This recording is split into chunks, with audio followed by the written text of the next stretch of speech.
morning, campers, and welcome to a new episode of Camp Cryptid. It is an exciting time because this is our New York Comic Con episode. Woo! And I am here with an amazing special guest and a close friend of mine, Neptune, who has been a model for over a decade. And this girl has infused cosplay and popular culture and all of these crazy, awesome characters into her work over the years. So I thought, who better to have on for an episode about horror anime than the queen of anime herself, Neptune. Hi. So, we've had a lot of conversations in past episodes about like creepy places, campfire tale episodes. And, while this is about horror anime, I thought, what better way to infuse horror than to talk about some of her creepy experiences that she's had over the past, but also talk a little bit about places that we've gone together, which has been really, really cool because we have been to some creepy places together. Yeah. So I thought that this would be a really fun time to just sit down, talk horror, talk anime, and really dive into Neptune. I'm excited. Yay! So, I guess, what is your favorite, horror anime, horror movie? So it's funny because horror as like a regular genre is like, I can handle campy stuff really, really well. Like I love Scream. I love Evil Dead. Suspenseful stuff I can handle too, but anything that's actually like gory or like, I can't do like possession or anything like that. Maybe that's the old Catholic in me, that it just terrifies me. So I can't do anything that seems like too much based on like a true story or anything like that. But for some reason, I love horror anime as a genre. Like I can totally handle it and the animation of it. But yeah, let's see. I gotta think. I have so many that I love. My favorite anime, one of my favorite animes of all time, not just horror, is Parasite, which is really, really cute. I have, he's like off of my hand right now because I got him tattooed on my palm, but I have Miji on my hand. But yeah, Parasite is fucking fantastic. I love, a lot of horror anime too is great because a lot of it is not very long and I can't dedicate myself anymore to like these like 100 episode animes. So it's really nice that a lot of the ones that I like are like 12 episode bangers and you can like really binge them in a day. And they're just really exciting because they're short. So they have to kind of be more suspenseful than a longer drawn out series. But yeah, Parasite's one of my favorites and it's only like 25, 26 episodes. So you can binge it pretty fast. But yeah, I think horror anime as a genre is really amazing. I think it has a lot of unique storylines than traditional like horror movies in America. But yeah, I love Parasite. Let's see what else. I love Attack on Titan. I'm very behind on it though, but I loved the first season. Loved the first season of Tokyo Ghoul was fantastic as well. I love horror manga as well. Junji Ito, he's very popular, but for a reason. He's fantastic. His stuff too isn't very gory, but it is just like kind of like a mind fuck, like really, really crazy ideas and concepts. But yeah, I think horror anime, horror manga is fantastic. And it's also very broad too. Yeah. Like I am so glad I finally got to introduce you to Paprika yesterday, which is fantastic. Satoshi Kon was an amazing producer and director. And I can't wait to make you watch Perfect Blue as well. And a lot of his work also had been, I don't want to say stolen, but I guess Hollywood was heavily inspired by his stuff. And it's kind of funny to see the side-by-sides of like Inception and Paprika, and you can really see how the visuals were taken from the animated series into Inception. Perfect Blue is very mirrored to Black Swan. So it's super interesting as well. I can't wait to make you watch it. It's super, super good. But yeah. I think it's such a good genre, and I can handle watching it without getting completely scared and having to sleep with a nightlight on. Yeah, one of the best things about it is like, I had watched like an Attack on Titan and stuff, and then you gave me like a whole list. You were like, Erica, you've got to watch these movies because these specific ones were like High School of the Dead, which was super fun, super campy, but it's still like zombies. It was so badass. And very, very fan servicey as well. Yeah. So it's interesting, like how many, just like a horror here too, though. It's like there's a bunch of different genres of it, and High School of the Dead is like people definitely die in it, and it has gory moments, but Yeah. then it has comedic relief and fan service and stuff too. That's when I'm really sad because we'll never get a second season. I weep. But the first season's really, really great Yeah. too. The manga is sick as well. So I guess, have you cosplayed a bunch of characters from like horror animes or like even sci-fi? Because here's the thing, sci-fi and horror, Yes. I feel go hand in hand. And a lot of time they're a very like sci-fi themed like anime, but it still kind of like has those horror aspects to it. Yeah, I really need to do more. I gotta think for a second. I feel like I've done. Have I ever done Mikasa? I really feel like I haven't really done that many horror anime cosplays. I really need to, but it's also because like the only one that I can think of that is pretty well known is Misa from Death Note. Like she, like you see her and you know that's her. And a lot of horror anime, the characters are not super recognizable. Like if I went on my own dressed as a character, like if I did a group, you'd probably know who I am in some of these animes. Yeah, I definitely need to do some more for sure. I mean, I've definitely done like some horror costumes in general. Yes, like you've done. Yes. Yeah, like did Ada Wong recently. I've done some things like that. But yeah, I definitely need to do some more horror ones. I really wanted to do. I actually thought about doing Misa for New York Comic Con. So that's something that I'm still kind of thinking about. I'm not sure. I thought I should do at least one day as like a anime character for that. So I might do her for sure. I already have like my whole aesthetic is really Is her already like so Misa. I'm like Yeah, I yeah. already have the outfit. I just have to wear a blonde wig. It'd be so precious. Yeah, I needed to do Attack on Titan. I kind of like forgot about that. The really big horror anime right now that's also shonen is Chainsaw Man. And a lot of the girls in that series are really, really cute as well. Yeah. So I've been asked to do that a bunch. So I might pick up one of the girls from there too. Yeah. But yeah, I definitely got to do more of them. We got to do a Attack on Titan cute little girl look. Yeah. Do a Sasha. Yeah, Maybe yeah, Mikasa. yeah. It would be really, really cute. I mean, yeah. I feel like you've cosplayed so many things from sci-fi and horror. I know you have a Yeah. Vampirella cosplay. You've done Yeah. Morrigan from Darkstalkers. Yeah, So it's like you've done a lot of like horror in general. Yeah. So it's really cool. So I guess while we're talking about scary things, do you have a specific moment where you were like, oh shit, that was really fucking spooky? Yes, absolutely. Yes. So in my city, Richmond, Virginia, basically, we have a big cemetery there called Hollywood Cemetery. And it's like a beautiful cemetery too. Like it's on like a beautiful hill overlooking the city and stuff. But yeah, that place has, there's not really, I can't think of any like real celebrities that are there. Like if I looked at the list, I could probably find a couple, but it's a lot of like politicians. I think we have a couple presidents that were buried there. I think like a shit ton of Confederate soldiers are buried there as well.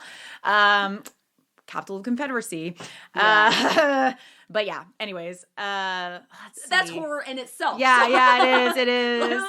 It really Yeah. fucking is. Yeah. My city's like super chill though, and very like Very- open-minded and yeah. liberal, which is nice. It's super cute. Like it's a Yeah. super cute, Yeah. like fun city. But yeah, basically when I was 13, 14, I was in 8th grade and my friend lived in the area right next to the cemetery. And we just walked around like, you know, it's a beautiful cemetery. And we just walked around for the day and I didn't think anything of it. That night, I woke up. I couldn't talk. And I felt like somebody was pinning my arms down on the bed and my legs down. And I was basically trying to move my body to push this off of me, like whatever it was. And finally it was like a big release of like my arms, my hands. I could talk, I could breathe, but I like literally was like, and I've never had, what is the word for it? Sleep paralysis. Yeah. Like, you know, I'm definitely like skeptical of stuff. So, you know, when I would tell people this story, they'd be like, oh, it might be sleep paralysis. I'm like, I'm telling you, I've never had this experience in my entire life. And since then, this was the only time that I've ever had that. And my family, I grew up Catholic. So, you know, of course I told my mom. I was like freaking out. And She's like, say some Hail Marys. yeah, basically like prayed. And then like we, the next day was actually Sunday. So like we went to mass and she told the priest and he like blessed me and stuff. But I mean, Dunked your ass in. yeah, just dunking my head in the holy water.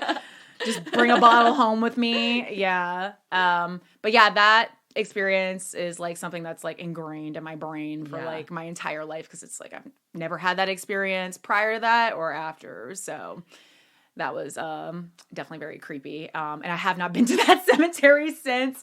My city is like very old too, so we have tons of goths. So it's like the thing to go and like check it out, go walk around. And I was like, don't invite me. I'm never stepping foot in there again. Yeah, because there's so many creepy things around you too, because of all the history in that area. Yeah. So it's like you've got Roanoke, that's not too far from you. No. So it's like you're like surrounded by all of these creepy things. So it's like perfect. I'm like, girl, we gotta go to all these places. yeah. But yeah, you've been to like a lot of creepy places too. Like you've been to New Orleans, you've been to Edinburgh. So like you've been to a lot of creepy places in general. We've been to a couple of them together too, so it's kind of fun. Yeah, Edinburgh was that was crazy as well, doing the catacomb tour. Yeah. That was wild. I know, again, like because of my experience when I was younger, I like am not really like open to doing stuff like that. You were a trooper though. But I don't know what it was. I guess because we were just there and it's like a different country. It's beautiful, beautiful city. And I was just kind of like, fuck it. I'm gonna go. I think it'll be fun. Yeah. And I had a great time. I think I was just like very aware of stuff and like trying to like make sure I'm like not being disrespectful to anything there. Yeah. And I felt fine afterwards, but I remember us getting back to our Airbnb and our friends asking us like, oh, how did it go? And I remember you being like, oh, it was chill, like nothing crazy. And then you had a weird experience that night. So on a previous episode where I talked about my time in Edinburgh, I had talked about our experience there. And it was one of the creepiest things that I had ever happened to me. And I feel like I'm very prone to like the weird things. But that was the night where I basically woke up to someone whispering in my ear because I was on the outside of the bed. And she's in the room opposite of me. So she's in the room literally right across from me. And I felt someone standing there and I was like, holy shit, there's no one in this room. There was someone whispering like a deep whisper in my ear. And that was the night, like I was so scared. And then all of a sudden, like my husband wakes up, he's like, hey, are you okay? Like, I'm like, I don't want to talk about it. I'm not going to acknowledge it. I'm like, no, I'm good. I'm like shaking, crying. Like, he's like, okay, like you weirdo. And then literally right as he falls asleep, like it wasn't even a minute later, that's when his body started like convulsing out of the bed and I'm like shaking, trying to wake him up, like screaming his name. So he finally wakes up and then he's like, he gets out of bed and like is like almost in a fight position because he woke up and he told me that when he was like in his dream, he was like fighting with someone. Mm-hmm. And when he woke up, he thought that person was in the room. Mm-hmm. And so I wake up the next morning and I'm like, oh my God, Boo, I am so sorry if I woke you up last night. Like we had the craziest thing happen to us. And I was like, if you heard me yelling Jay's name, I am so sorry for like, wait. She was like, no, I didn't hear anything. Yeah, like, I was dead asleep. And the craziest thing too is that day then she has one of these mirrors that we use for our makeup that's like battery powered. Yeah. And you couldn't get it to turn on at that Airbnb. Like it was like the battery was completely drained. And we get to the next place then in wherever we went next in England and it turned right on. Yeah, because the battery is charged.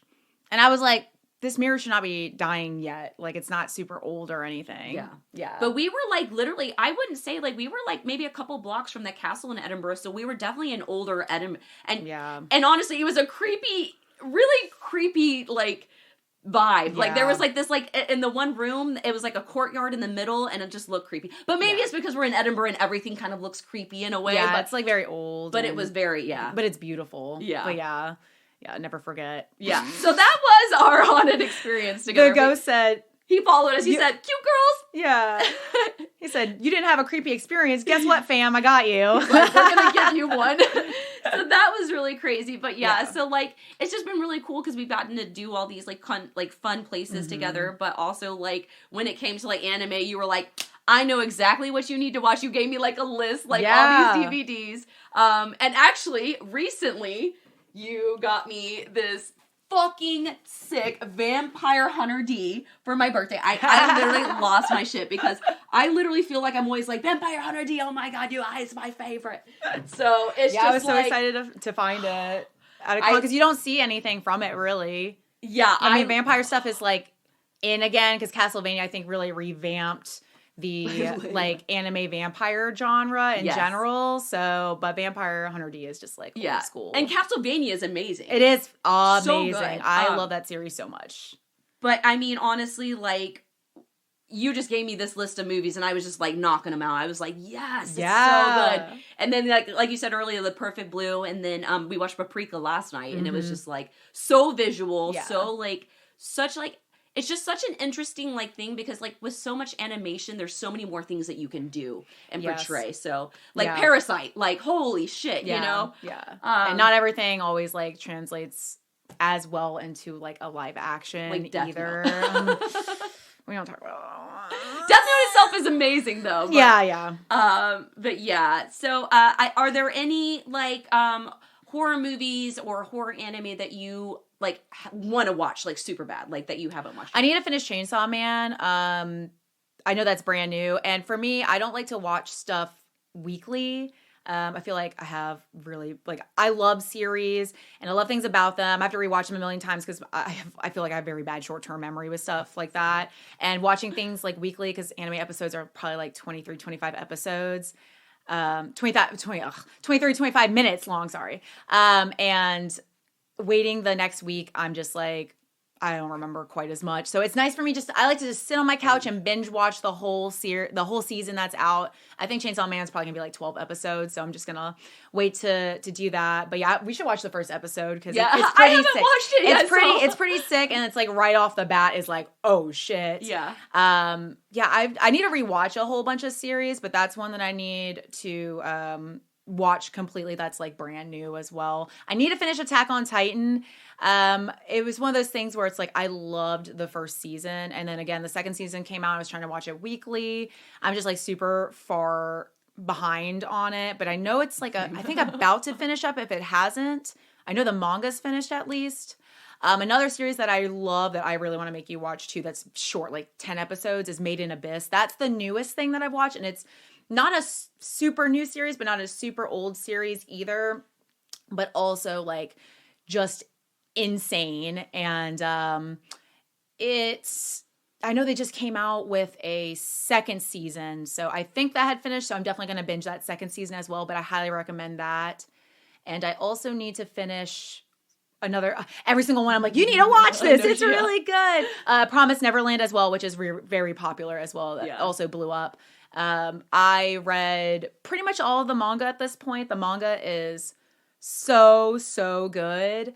And I know the second season is officially, it's been completed. But I know they took some things out that were like big in the manga as well. So I need to force myself to watch it because I think it's just available on a streaming service I already pay for. So I'm like, I just need to sit and watch it. But yeah, I used to never be that person that was like, the manga is better. And now that I have like so many mangas of these series that I loved just from watching, then I'm like, damn, the manga is actually really good. But, I'll always appreciate the animated series as well. Okay, so tough question.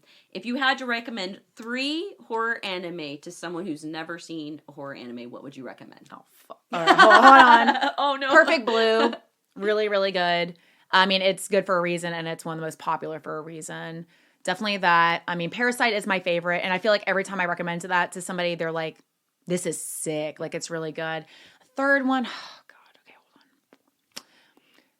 I love, one of my favorite series as well as Akame Got Kill. And that's one that I like because there's so many twists and turns to it. It is not predictable, and you can't get attached to any character in that series either. So, forewarning, if you haven't seen that, that's R.I.P. Yeah. to your favorite character. But that one is also short, like 25-ish episodes. So good. Yeah. Really good storyline. Yeah, love that one too. So highly recommend. I would say those 3. And none of those are like, again, super long series or anything. Yeah. I could go on listing a bunch for like ever. I was going to say, I will say, we were talking about how like sometimes, things don't translate well into a live action series. However, I will say Erased is incredible. And that's it does have some like violent parts. It's definitely psychological, deals with time travel and stuff too. So that one is a short series, like 12 episodes. Every episode's intense, super, super good. And then the live action series is really good too. Yeah. It's perfect. And I believe they're both on Netflix. The live action series is Netflix exclusive. So do recommend that. That's the one that I'm like, I will rave about for a live action adaptation for sure. Yeah. It's super good. See, I knew she would have all of the good recommendations. So I was like, this is literally perfect. And I had so many of you that were like, get Neptune on a show, get Neptune. I need to. So I was like, it's perfect. And in the fact that we're at New York Comic Con tomorrow. Yes. It was just one of those things where I was like, this girl has cosplayed so many things, literally, and you do so many things with your modeling where you infuse so many things. Like, we were shooting at the Viral Columbus Selfie Factory. Yeah. And this girl has a bikini and lingerie for every single, like, cute, you had, like, the cute Michael Myers, like, ghost face, like, and then you had all these cute, like, anime. It was just, like, you infused so many of those popular culture and cool things into what you do already. But you have all the cute stuff, too. And I love because we share stuff, too. Yeah, it's great. But yeah, it was one of those things where I was like, this is perfect. And for New York Comic Con, we're going to be, I guess this is a perfect time. So New York Comic Con is tomorrow. Yes. So what are you cosplaying? Where are you going to be? So if people are listening and they want to come and see you and get your autograph, you have prints, you have, give the lowdown. Yeah. Well, we'll be signing together, probably every day. So keep out for a schedule starting today and then the rest of the weekend. But yeah, we'll be signing together, and I'll also be signing at the Tino Evil booth, who are my buddies. And we should have a really, really cool shirt collab as well that I'm excited about. We usually do a really sick one. So let's see, this year, I'm going to be cosplaying the character that we'll do for that shirt. So I'm going to be Jubilee.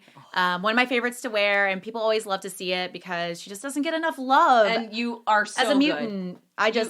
I love her. So I will definitely be cosplaying her, and I will be doing Punchline as well. Really, really excited. I love that. I love wearing that costume, and I actually had commissioned it specifically for New York Comic Con pre-COVID. Yeah. So finally, we're busting it finally, out. I'm like, I can finally wear this. Yeah, so I'm really excited to cosplay her again.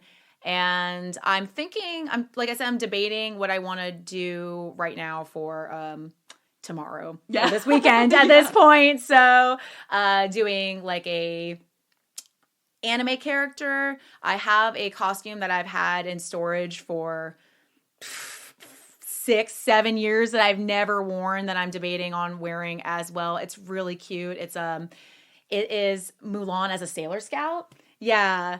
I always thought that one perfect collab. I always thought that one would be fun to do in a group, but I honestly think it would be fine as is. So that's one that I'm thinking about as well. And then we're going to do Jill and Ada together. So I'm really excited about that. That Resident Evil life. Yeah. And the new game just came out recently. Yes, so yes. I think that'll be really, really cute. I feel like for the past 10 years, there's always been something Resident Evil coming out every 2-3 years. So it's I feel like, and it's classic. It's always stayed relevant. Yeah. So I will definitely do Jubilee, Ada with you, and Punchline. And just the fourth one is a little bit up in the air. Usually I like to have a comfy day where I'm just kind of bumming it Sunday day. Bumming it a little bit. So, but yeah, I'm debating. She says bumming it, she'll be this adorable, cute, whatever. So yeah, we'll figure it out. But yeah, I can't wait. It's going to be so much fun. We love New York Comic Con. It's just such a good vibe. And it's like the perfect time of year in October in New York, where it actually is truly fall weather every year. It's always perfect hoodie, light jacket kind of weather, really comfortable to go out. Yeah. And usually they don't keep the convention centers super hot for that, so fingers crossed they don't. Yeah. It's like a nice time of year to go out in costume. Yes. And not be like, I'm going to be sweating my makewap off. The one year I wore that, I did Elvira, but for some reason, why did I pick latex as what I'd use for my dress? I was just a puddle of sweat. You just don't think about it sometimes until you're there, and then you're like, wait, I need to do comfier costumes next time. Yeah, for sure. So New York Comic Con's coming up. We're super excited. So for anybody who listens to this, you want to stop by our booth, make sure to stop by, because Neptune will be at the Tino Evil booth. And Tino Evil has some great collabs too. So if you like popular culture, anime, they've got amazing artwork. And they always do collabs with Neptune. I know they've done a Pokemon trainer one. We did a Kill Bill one year. It was really cute.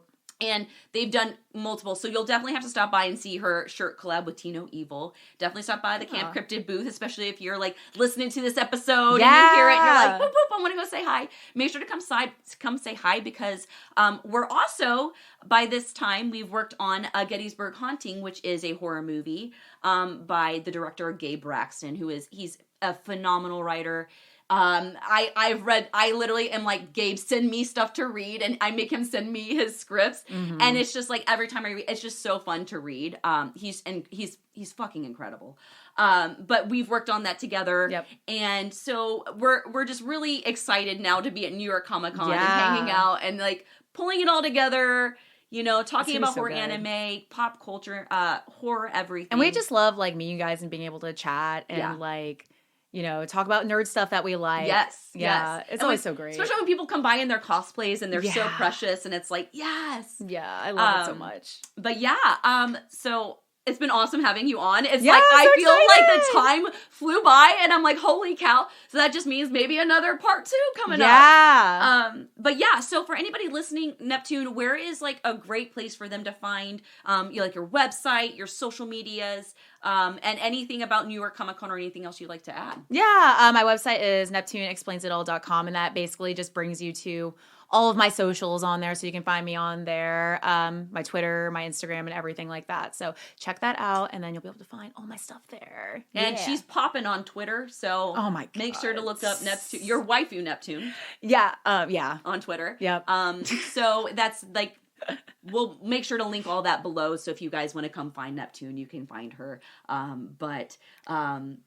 This has been an awesome episode. I'm holy super cow, excited. It flew by. I'm like, holy cow. This is just stuff that we talk about anyway, so it's just super nice. Yeah, we were laying down after a long night last night. We're like, she put it on, and we're like, oh yeah, let's do this. And it was just so nice. But thanks everybody for hanging out on another episode of Camp Cryptid. I'm really excited because this is my first ever video episode, and we're with Neptune, so it's like a perfect little mix of the two. I mean, she's been my friend for over a decade now, so thanks for dealing with me for over a decade. Oh my God, whatever. Thanks for dealing with me.